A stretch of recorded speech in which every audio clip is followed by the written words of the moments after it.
साध घालीन मी हृदयात मी साध घालीन मी जगू मी कसा ग तुझ्या वाचनी हुरहुरे जीव हा पंच प्राण आतुरले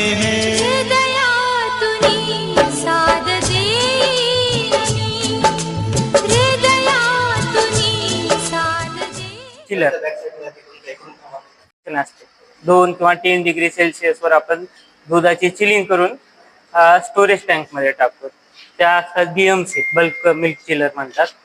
ते सेपरेट. आता ही या साईडची जी आहे हे त्याच्यामध्ये आपण CM स्टोअर करतो आणि ती वाली आहे त्याच्यामध्ये BM. दोन्हीची कॅपॅसिटी जवळपास 2,500 ते 3,000 पर्यंतची कॅपॅसिटी आहे. बफेलो मिल्क काऊ मिल्क. आता हे झालं संकलनाचं प्रोसेस. याच्यानंतर येते तुमचं स्टोरेज आणि स्टँडर्डायझेशन. स्टोरेजसाठी समजा आपल्याकडे टँकरने दूध येते. टँकरने आलेलं दूध किंवा संकलनाचं झाल्यावर ह्या जे टाक्या आहेत सायलो म्हणतात त्याला, या सायलो मध्ये आपण स्टोअर करून घेतो. ही आहे इतर कॅपॅसिटी जवळपास 10,000 लिटर आहे आणि ते 5,000 लिटरचे आहेत. त्याच्यामध्ये कंपार्टमेंट आहे. वर जाऊन लेवल ते पाण्यासाठी ते असते. तिथून तुम्हाला दुधाची लेवल ते कळते. त्याच्यानंतर हा जो पॉइंट असतो याला सॅम्पलिंग बॉल म्हणतात. याच्यातून आपल्याला दुधाची जी क्वालिटी म्हणजे आतलं दूध काय क्वालिटीचं आहे कसं आहे पाहण्यासाठी याच्यातून आपण सॅम्पल घेतो. वर फिरण्यासाठी फॅन असतात मोटरचे. फॅन फिरून मग नंतर सॅम्पल घेतो. याच प्रकारे त्या दोन्हीचं पण आहे सेपरेट वॉल सॅम्पलिंग. हा परत मग आता त्याच्यामध्ये हा डिस्प्ले आहे त्याचा. त्यामध्ये आता FDP मोड, ऑटो मोड या सगळ्या गोष्टी असतात आणि जेवढे पण मिल्क रिलेटेड टेम्परेचरच्या गोष्टी आहेत त्या सगळ्या तुम्हाला इथं डिस्प्लेला आहे. ऑटोमायझेशन. आता हे जे आहे मिल्क आउटलेटचं टेम्परेचर म्हणजे जे टँक मध्ये दूध पडणार त्याचं टेम्परेचर काय नॉर्मली 3 डिग्रीच्या खाली ठेवतो कारण का चिल होऊन दूध जाते. इकडे जे हिटिंग जवळपास 80 डिग्री टेम्परेचर पर्यंत आपण एकदा त्याला दुधाला हीट करतो मग परत चिलिंग करून टँक मध्ये टाकतो. आता नाही, आता सर्क्युलेशन वर प्लांट आहे. प्लांट मध्ये दूध नाहीये म्हणून मग हे एवढं टेम्परेचर आहे. नाहीतर 3 डिग्रीच्या जवळपास असते जर प्रोसेस मध्ये चालू असेल. की आपलं जे रॉ दूध असते रॉ दुधाचं काय असते की साय येते आणि पॉकेटच्या दुधामध्ये जर साय आली तर मग ते तुम्हाला हे होईल म्हणजे बरोबर मिक्स नाही होणार. होमोनायझेशन मध्ये काय असते जे फॅट ग्लोब्युल्स असतात त्याला कॉम्प्रेस करून युनिफॉर्म म्हणजे सिमिलर साईजचं करायचं काम होमोनायझेशन एकसारखं करतो. एकसारखं करतो कॉम्प्रेस करून. काय कॅपॅसिटी याची 25% घ्यायची असं. याच्या थ्रू ते वॉल आहे एक इनलेटचा असतो आउटलेटचा असतो. याच्यामध्ये जाळ्या असतात नेट म्हणतात. त्या जाळ्या थ्रू सर्क्युलेशन होते आणि जेवढी पण दुधात क्रीम आहे ती बाजूला निघते सेपरेट होऊन या बॉलनं बाहेर पडते क्रीम आणि आउटलेट स्कीम मिल्क जे असते ते बाहेर पडते. ते आपण मग टँक मध्ये स्टोअर करून देतो. पॅस्चरायझेशन प्रोसेस मध्ये जे चिलिंगचं प्रोसेस असते चिलिंगचं टेम्परेचर इथं. मेन युनिट चिलिंगचं जेवढं आहे ते इथून. परत आता जे वरच्या टँक आहेत ते सगळंच होते. आपल्याकडे वर पण 3 टँक आहेत. त्याचं पण सेम फॉर्मॅट आहे. एक 10,000 लिटरची आणि बाकी 2 5-5. त्याच्यामध्ये 20,000 लिटरचा. मग ते झालं की बघ केमिस्ट असतो त्यांना क्वालिटी रिलेटेड जेवढ्या पण गोष्टी आहेत एकदा बॅच तयार झाली की तिथून तसं सॅम्पलिंग वॉल मधून काढून त्यात एकदा क्वालिटी चेक करते. क्वालिटी जर ओके असेल तर मग आपण पुढे पॅकिंगला सोडतो. पॅकिंग करतो की लॅब दाखवायची का? QC लॅब बघून क्वालिटी कंट्रोल लॅब.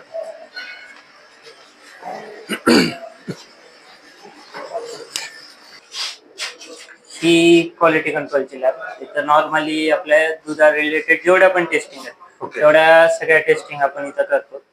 जसं की फॅट झालं, CLR, SNF कॅल्क्युलेशन, दुधातलं प्रोटीन, काही अडल्ट्रेशन असेल दुधामध्ये अडल्ट्रेशन चेक करतो. त्यानंतर दुधाची किपिंग क्वालिटी असेल, MBRT म्हणजे दूध नॉर्मल रूम टेम्परेचरला किती वेळ टिकते, ओके. ह्या सगळ्या गोष्टी इथे इथे check quizzing होतात. हा. पॅस्चरायझेशन प्रोसेस जी आहे ती प्रॉपरली झाली की नाही ते बघण्यासाठी एक फॉस्फेट टेस्ट म्हणून असते ती Phosphate हा. मॅडम आहेत का इथे? हा.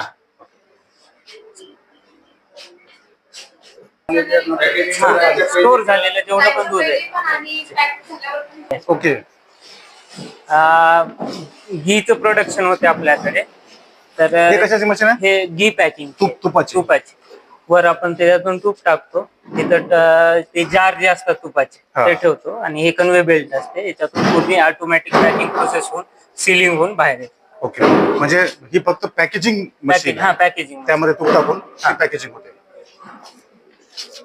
हा आहे दह्याचा कर्ड प्लांट. हा, कर्ड प्लांट. याच्यामध्ये पण त्या तिथल्या पॅस्चरायझर मध्ये जे आपण प्रोसेस पाहिली हा. तीच प्रोसेस रिपीट होते, पण कर्ड साठी जे रिक्वायर्ड टेम्परेचर असते ते तेवढं मेंटेन करते. तेवढं मेंटेन ठेवते. ही दह्याची मशीन आहे, दही तयार करायची. हे आहेत आपल्या पॅकिंग मशीन. वरचं जे दूध झालेलं असते स्टँडर्डायझेशन, त्याला पॅकिंग करून इथून पास होऊन जातं. दूध पॉकेट्स. हा, दूध पॉकेट्स. आता याच्यामध्ये अर्धा लिटर, 1 लिटर हा. आणि 200 ml. अच्छा, 3 पॅकिंग. हा, या 3 इथं होतात. हे दोन्ही हेड सिमिलर आहेत त्याच टाईप. आणि जे तिकडलं आहे तिथं 6 लिटरचे पाऊच, मोठे 6 लिटर. हा, कटचे आहे. बाकी तूप आपण कशा पद्धतीने करतो, कसं करतो? तूप आपण जे क्रीम येते तुम्हाला पाठीमागं ते सेपरेशनचे हे असतात, आपली खव्याची भट्टी असते ना, त्याच्यामध्ये हीट करतो आणि मग क्लिअरिफिकेशन झालं प्रोसेस, मग तूप भेटते आपल्याला, त्याला स्टोर करून मग नंतर पॅकिंग करून. नाही, आपल्या प्लांट मध्ये आहेत का तूप तयार करायची मशीन आहे का? मशीन म्हणून नाही, नॉर्मली जे ट्रेडिशनल पद्धत आहे त्याच पद्धतीने करतो. ते कोल्ड स्टोरेज आहे का इकडे? हा, इकडे कोल्ड स्टोरेज. आता हे त्याची युनिट आहेत, इथं सगळ्या टेम्परेचर वगैरे सगळ्या गोष्टी ऑपरेटिंग इथून. इन्क्युबेशन दह्यासाठी जे आपण गरम म्हणजे दमट वातावरण जे म्हणतात ना, एक 40-45 डिग्री पर्यंत इथं किती वेळात नाही होते इथं इन्क्युबेशनला आपण जवळपास पॅकिंग झाल्यावर 4 तासासाठी ठेवतो. ओके. त्याच्यानंतर मग इकडे ब्लास्ट रूमला घेतो. अच्छा, ब्लास्ट फ्रीज करतो त्याला.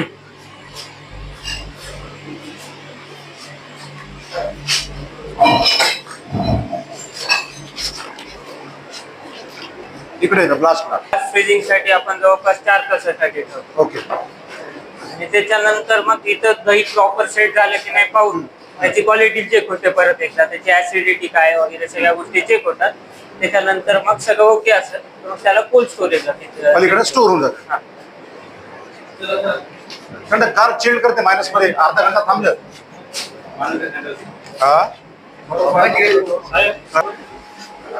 हे सगळं इथं स्टोर इथं जातं. खवा नाही, ते क्रीम आहे. क्रीम. ओके. क्रीम आहे. आता हे पॅकेजिंग ते सगळ्या गोष्टी स्टोर होऊन जातात. तिकडे दह्याचं आहे. ओके. हे कोणतं पकड आहे, दह्याचं आहे का? कोणतं नाही, ते स्टँडर्ड आहे, म्हणजे 4-5 फॅटचं दूध असतं आमचं. हे दूध आहे, हे DTM आहे, 1-5 असते त्याची क्वालिटी. ओके. परत ते वेगवेगळ्या क्वालिटीचं वेगवेगळ्या क्वालिटीचं तयार करतो. दही या डब्यामध्ये हे दही आहे पूर्ण आहे ना? 3 kg पॅकिंग मध्ये केलं बघा दही.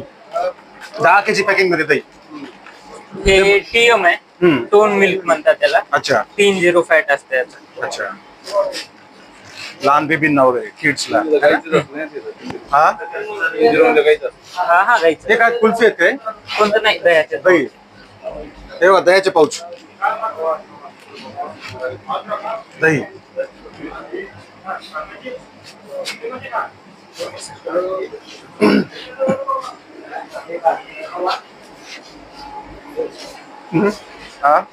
क्रीम.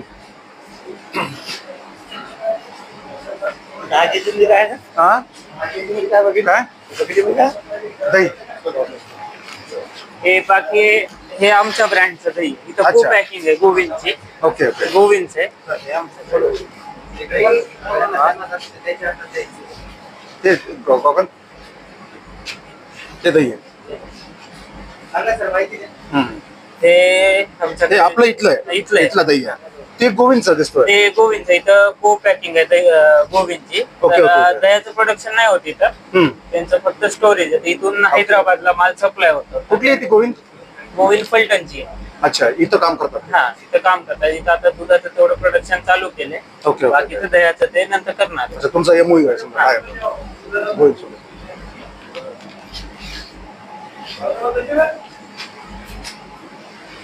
याला पाठवता. नाही आता याला काय करतो, एक तर आम्ही तूप बनवतो हा. त्याचं इथंच. क्रीमचं. हा किंवा मग डायरेक्ट आमची क्रीम पण विक्रीला जाते. हा म्हणजे इथं याच्यावर प्रक्रिया तुम्ही तुपासाठी करता. हा एक तर तुपासाठी करतो, नाही तर मग याची डायरेक्ट पॅकिंग करून बाहेर क्रीम डायरेक्ट जाते. कशासाठी करताय? ते स्टोर करून क्रेट मध्ये काढून द्या. चिलिंग साठी. हा. आता काही असतात गाड्या ज्याच्यात बरोबर, रेफ्रिजरेशन नसतो असते, नसतो. हा. आणि काही मध्ये नसते. मग त्याला याच्यात टाकून दिलं. क्रेट मध्ये किंवा ते box 12 पाऊच करून भरले, हम्म. त्याच्यामध्ये आईस टाकला ना, मग 2-3 तास टेन्शन नाही. 2-3 तास 4 तास तरी टेन्शन नाही. चला आम्ही करतोय प्लॅन. बाय प्रोडक्ट तिकडे वरती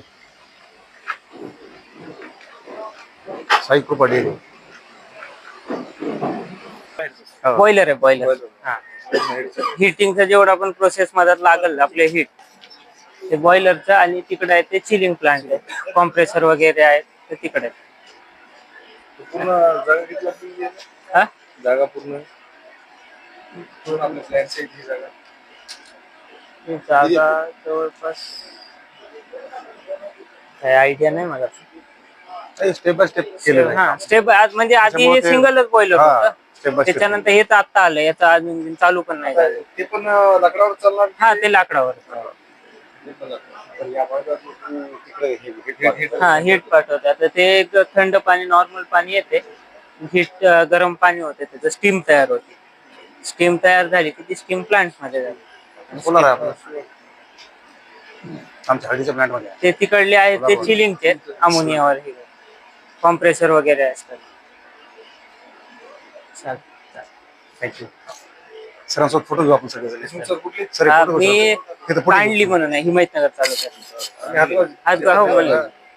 कांडलीची प्रॉब्लेम. हा कांडली चौक. गाडी काय?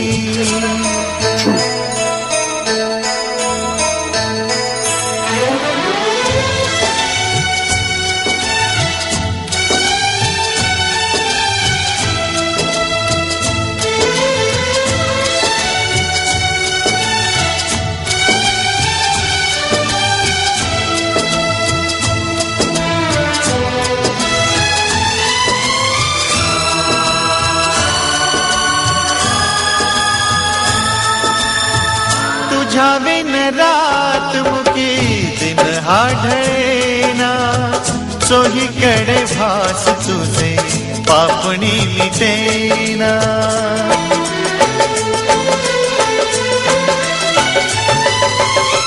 तुझ्या बिन रात मुकी दिन हा ढळेना, चोहीकडे भास तुझे पापणी मिटेना.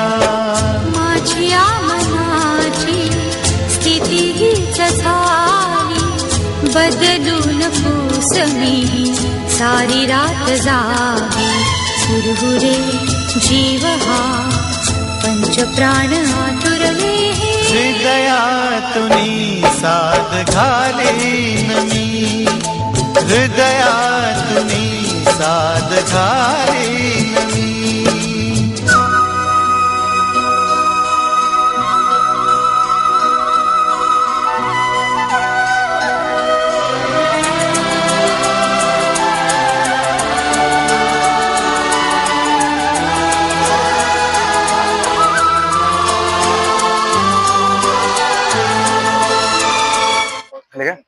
नमस्कार, मी सतीश खानसोळे.